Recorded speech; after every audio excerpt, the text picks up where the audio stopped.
if you're Zangrix, you're probably still developing the muscle memory or like the game sense. What's good, what's bad. What I'm noticing is that he's using a fight box as well.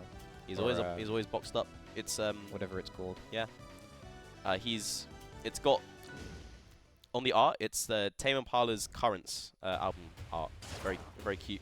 We're going into game one. First set of the day of arrival. We got mordo on fleet. Mordo on the fleet. Zangrix on the Forsburn. I was kind of surprised that he wasn't playing Claren. I thought that, but that's Roy. That's ultimate Roy. But with Tippers. Instead, Forsburn has its deception. He really vibes with this guy, and a lot of people do. So, what can we say about this matchup? I actually don't know how this matchup goes. It's Cake who's supposed to win? I in the Demons. Yeah, definitely old Cake Assault versus new Cake Assault. It is. I don't know. I think a lot of these two characters. Oh, hang on, the triple? No, not quite just the triple. Two. We're not getting the achievement combo just yet, but maybe we'll see it later. Yeah, maybe. I can tell you now. This is my Steam account. I do not have that on, and it will show up. Oh, I love that confirm. Love that up strong to take the first stock. Mordo's off to a nice start. We're probably going to see a fair amount of edge guarding from Fleet's end of things. It is the edge guarding character against probably one of the more edge guardable characters. Absolutely. But we'll see if Zangrix can pull through. They've given Forsburn the side B, but it's still very very fragile. The side B recovery with the clone. But yeah, if you hit him, oh, I love that. Nice reaction. That down strong. And instantly grabbing all three smoke. Are we going to see smoke here, or are we going to see smoke away? I think he needs the smoke. He needed it, but he needed the smoke. He didn't use the smoke and died for it. Yeah, that is the time. That's something that only experience can teach you, really. And I guess if you're Zangrix, you don't want to burn it because you think, oh, I've just given up the opportunity of a super clone. But realistically, you want that to be there, so you get to make it back to stage. Yeah, and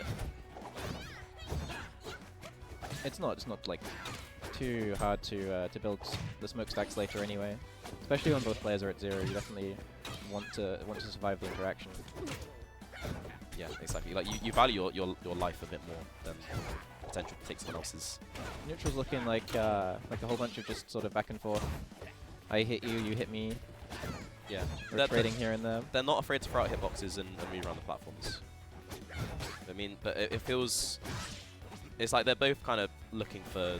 They're both committing to a lot of options.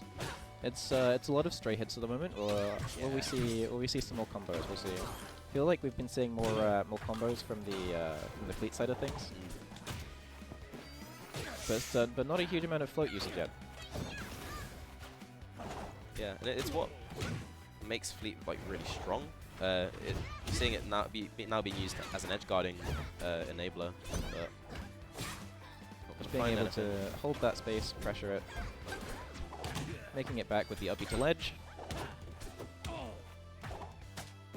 Okay, how is Zangrix going to get the kill here? Because it feels like you have to find a back air. You definitely want something into a back air. Either that or some strong attack setup looking like. Edge guarded again. Yeah. We need to see more of those side Bs, I think. Yeah, not seeing the clone throw. I imagine he does know about it. We'll have to see. I don't know. There's still promise from Zangrix there, but you're maybe just lacking the experience that a lot of other players have. See what he can do in game 2 here. We have bans from Mordo, we're banning Rockwall and Hodojo. Fleet wants the edge guard, so it makes sense to ban the smaller stages because you just want to get the character off stage, and it doesn't really matter how far away the blast zones are. If the character's off stage, they're probably dead to Fleet. Yeah. Whereas if you're Fleet, you're probably gonna make it back from anywhere. We've got the chime on. We have Zangrix choosing Godai. So Godai, I can see as a Smash player pick because it's PS2, it's SPF, it's the classic two platform layout. What's special in this game about this stage is that the low blast zone is comparatively quite high. So killing off of a spike is relatively easy compared to one of the stages. That's quite interesting. And going lower is a little bit harder. And it's not something a lot of people will think about in this. And then the other thing is the platforms are closer to the edge compared to PS2 and SBF in Ultimate. The subtle differences make a big difference. Absolutely. Definitely. And of course, because it's rivals, we've got the walls. Most survival at ledge to anything like a Forsburn down air is it's going to revolve around wall teching. So we've got our standard neutral exchanges back and forth. I hit you, you hit me. We get a back air, it kills. Yeah. Throwing out a lot of just the big hitboxes. Oh, that's unfortunate. You burned the cloak early to the smoke early to try and help you survive the invincible fleet, but you got clipped out. Meant you had no resources to help you back on. Yeah, you got hit out of the double as well, right? Unfortunately for Forsburn, Fleet can kind of just sit there and there and up air and whatever manner of strong buttons, and all of them kill, especially at 150. Not quite with the DI, but it's certainly a scary threat. Yeah. We saw the clone side B usage there.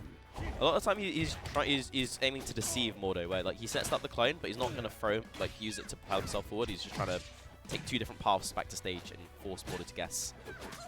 It's an effective strategy sometimes. It definitely works on me. Yeah, I would never get it right.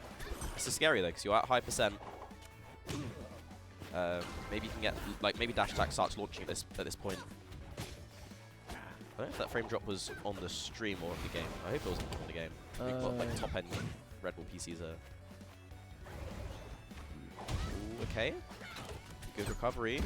And the super clone Detonating. Yeah. Surviving just a little bit longer, 154. Back out and yeah. dead. Such a strong move. Even on the sour one can still kill. But alternatively, if Zangrix just holds up on the controller, might see a little bit more life. But again, DI is completely different in this game. It's like you need awareness of like what angles the moves actually can send at. That's true. true. It can take a while to learn like how to DI, like what's DI, what move. You definitely want to be holding up and in a little bit. Now one more stock left on Zangrix's part. This game 2.